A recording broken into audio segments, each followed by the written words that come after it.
Two men, a Jamaican and a Bahamian national, arraigned in the South Street Magistrates Court in connection with that $3.2 million drug bust over in Grand Bahama this past weekend.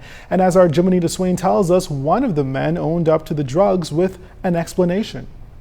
Jamaican national 49-year-old Errol Wallace of Westmoreland, Jamaica, in the white shirt, was charged with possession of a prohibited weapon, possession of ammunition, and possession of dangerous drugs with the intent to supply, as well as cultivation of dangerous drugs. The offenses occurred May 31st in East End, Grand Bahama. He and his co-accused, Darren Earl Anderson and the Cap of Brinkhill Road, Freeport, were both charged with conspiracy to possess dangerous drugs with the intent to supply. Wallace admitted that he was responsible for the drugs and cultivating them, as he pled guilty to all charges. The facts of the case revealed that around 5:25 on the morning of May 31st, Wallace was met by Drug Enforcement Unit officers at Bell Channel, where the allegation of drug involvement were made against him.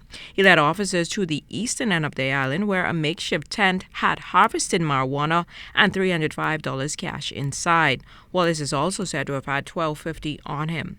In the nearby area, Wallace led officers to 3,200 marijuana plants ranging in height from 2 to 8 feet.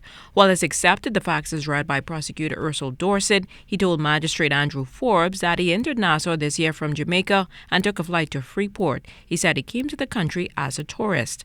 Magistrate Forbes asked Wallace how he ended up cultivating drugs in East End, Grand Bahama, as the area was well away from any tourist destinations. He said he went there with a friend. Magistrate Forbes also asked how he came in possession of a .223 Kel-Tec semi-automatic weapon. He responded that he found it lying in bushes, conveniently in the area of the drugs. On a cultivation charge, Wallace was sentenced to 2 years. For the conspiracy charge, he was also given 2 years, and for the ammunition charge, 2 years as well. Now, for the possession charge, he was sentenced to 5 years, and for the gun possession, 6 years. All of the charges will run concurrently. As for Anderson, he was denied bail and remanded to a Majesty's prison. He is expected to return to court on July 8th for the start of his trial. Jimanita Swain, ZNS Network News.